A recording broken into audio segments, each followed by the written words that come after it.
Students, कैसे हैं आप लोग? ठीक है। तो हम मैक्सवेल इक्वेशंस पढ़ रहे हैं basically.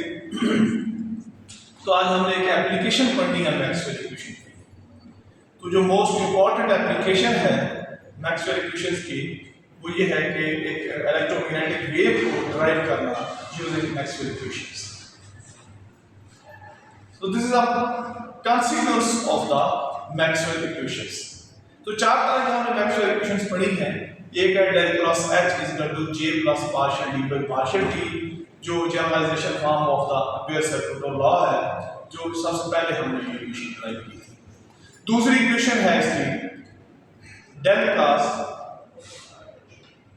E is equal to minus partial D by partial T, ये है Faraday's law of electromagnetic induction. तीसरी इक्वेशन इसकी है del dot D is equal to rho, ये गॉसेस लॉ है।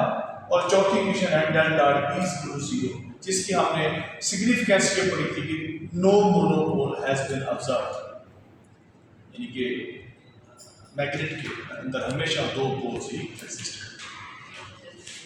The most important, one of the most important consequence of the Maxwell equation is the equation for electromagnetic wave propagation in the linear wave. तो हमने पहले भी देखा था, एक दिन डिस्कस किया था कि इलेक्ट्रोमैग्नेटिक वेव है क्या चीज। Basically electromagnetic wave is comprised of the two parts, electric field and magnetic. Electric field is on the one axis, let's suppose it's on the along the x axis, and magnetic field B is along the y axis, and they both of the fields, they vary with respect to time, and as a result, consequently, the propagation of the electromagnetic waves take place along the z axis. मतलब अगर x axis along electric field हो और b और y axis along magnetic field हो, तो दोनों propagate करते हैं, दोनों वेव चेंज होते हैं, वेरी होते हैं विद रिस्पेक्ट टू टाइम। और दोनों के वेरिएशन से जो चीज बनती है वो इलेक्ट्रोमैग्नेटिक वेव है, और वो अलोंग z एक्सिस ट्रैवल करती है।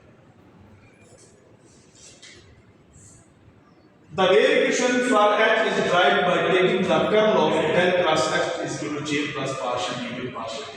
हमने ये कहा कि ये सबसे पहली मैक्सवेल इक्वेशन। क्या करते हैं हम इसका कर लेते हैं डेल क्रॉस एच का। Del cross H is equal to J plus partial D by partial T. हम क्या करते हैं इसका कर लेते हैं, तो क्या आ जाता है del cross H is equal to del cross J plus partial del cross partial D by partial T, यानी इन दोनों टर्म्स का भी कर ला रहे हैं। अब यहाँ पे d की वैल्यू हम पुट करते हैं एप्सिलॉन e, और j की वैल्यू पुट करते हैं हम ge, और एप्सिलॉन और g दोनों हम कांस्टेंट अज्यूम करते हैं।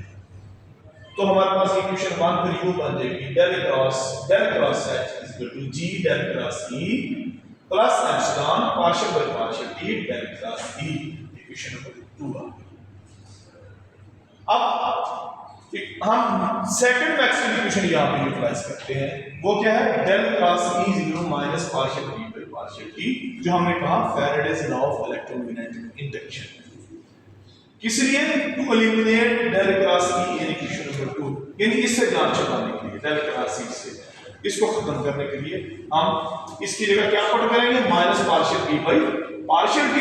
तो ये इक्वेशन कुछ यूं आ जाएगी del cross h is equal to minus g mu partial h by partial t minus epsilon mu partial square h by partial t square.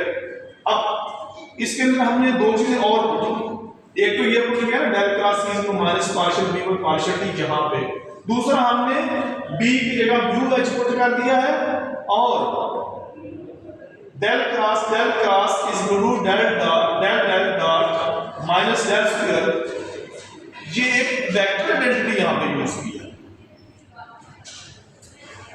यानी b is equal to mu h put किया, और ये vector identity हम use करेंगे, इसको operator identity भी कहेंगे। तो ये इक्वेशन का यूं बन जाएगी, और ये आइडेंटिटी हम कहां यूज करेंगे इस जगह डेल क्रॉस की जगह क्या पुट करेंगे del dot minus del square. तो ये आ जाएगा del dot h minus del square h is equal to minus g mu partial h by partial t minus epsilon mu partial square h by partial t। तो यहाँ पे del dot h is equal to 1 over mu del dot v and it is equal to 0। The first term on the left side of equation number 5, ये वाले del dot h vanish. क्यों हम कहते हैं del dot h is equal to 1 over mu del dot v is equal to 0। तो ये put करेंगे तो ये पहले टर्म इसकी 0 हो जाएगी, वैनिश खत्म। अगर ये खत्म हो जाती है तो हमारे पास क्या बचता है? फिर ये सिर्फ del square h बचेगा और बाकी बच जाएंगी चीजें minus g mu partial h by partial t minus epsilon mu partial square h by partial t square। तो दोनों तरफ माइनस है, माइनस से माइनस कैंसिल हो जाएगा तो क्या बचेगा? del square h is equal to minus g mu partial h by partial t plus epsilon mu partial square h by partial t square। तो अब सब टर्म जो है ना लेफ्ट हैंड साइड पे लेंगे तो ये इक्वेशन आ जाएगी del square h minus epsilon mu partial square h by partial t square minus g mu partial h by partial t square तो 0। ये इक्वेशन नंबर 6। यानी हमने क्या किया? हमने ये पहली टर्म एक तो 0 की del dot h is equal to 0 put करने से, बाकी क्या किया? इन दोनों को उठा के इस साइड ले तो ये term. Now we take the curl of equation number A। ये जो सेकंड मैक्सवेल इक्वेशन है इसका आप कर लेते हैं del cross E equal to minus del cross partial d by partial t और पहली मैक्सवेल इक्वेशन को दोबारा यूज करते हैं del cross h equal to j plus partial d by partial t to eliminate the magnetic field and treating g mu and epsilon as a constant।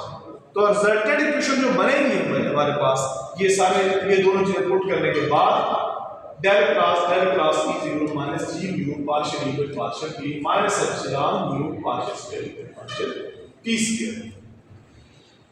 अब ये जो vector identity हमने यहाँ पर लिखी थी del cross is equal to del dot minus del square, equation number 4 जो थी वो दोबारा इसके अंदर पुट करें and restricting the application of the equation to a charge free medium। यानी जिस मीडियम के अंदर हम कह रहे हैं कि इलेक्ट्रोमैग्नेटिक वेव को प्रोपेगेट कर रही है वो चार्ज फ्री मीडियम है, so that del dot is equal to 0। Charge free medium के लिए divergence of the displacement current is equal to 0 होगा।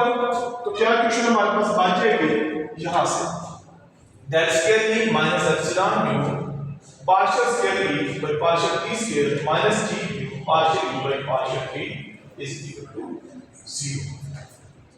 तो ये है हमारे पास wave equation using Maxwell equations. ये हम यहां पर ट्राई करेंगे तो इसमें कोई क्वेश्चन आपको पूछना है तो आपसे। तो ये बड़ी इंपॉर्टेंट इक्वेशन है। अब देखिए इसकी अगर आप फिजिकल सिग्निफिकेंस देखें तो इसके अंदर सिर्फ और सिर्फ यहां पर इलेक्ट्रिक फील्ड है पूरी इक्वेशन के अंदर। ये इलेक्ट्रोमैग्नेटिक वेव इक्वेशन है लेकिन इसके अंदर सिर्फ इलेक्ट्रिक फील्ड है। तो मैग्नेटिक फील्ड किधर गया? इसका ये मतलब हरगिज़ नहीं है कि इसके अंदर मैग्नेटिक फील्ड नहीं है, लेकिन प्रोमिनेंट जो है वो इलेक्ट्रिक फील्ड है और हम इलेक्ट्रिक फील्ड को ही यूज करते हैं for the sake of polarization. जब हम कहते हैं ना कि इलेक्ट्रोमैग्नेटिक वेव पोलराइज्ड है उसमें जो पोलराइज्ड की डायरेक्शन डिफाइन करने के लिए फाइंड आउट करने के लिए हम इलेक्ट्रिक फील्ड का सहारा लेते हैं और electric field is enough to represent the electromagnetic wave. इसका ये मतलब हर किसी नहीं इसमें मैग्नेटिक फील्ड नहीं है। यस मैग्नेटिक फील्ड है। ये देखें हमने del cross h equal to j plus partial d by partial t को भी साथ रखा लेकिन अब इसको एलिमिनेट किया कि हमें हमारे पास एक फील्ड आएगा तो उसके जरिए हम इसकी प्रोपेगेशन भी इजीली फाइंड आउट कर लेंगे, हम इसकी डायरेक्शन फाइंड आउट कर लेंगे और पोलराइजेशन को स्टडी करना है तो ये बता देंगे कि electric field along x axis polarized है या वाई एक्सिस के अलोंग पोलराइज्ड है या z के अलोंग पोलराइज्ड है, इसकी डायरेक्शन क्या है, लीनियरली पोलराइज्ड है, सर्कुलरली पोलराइज्ड है, किस डायरेक्शन में ये पोलराइज्ड है। तो ये पोलराइजेशन जो है इलेक्ट्रोमैग्नेटिक फील्ड की ये बहुत इंपॉर्टेंट रोल प्ले करती है for the its propagation through the medium। Any question?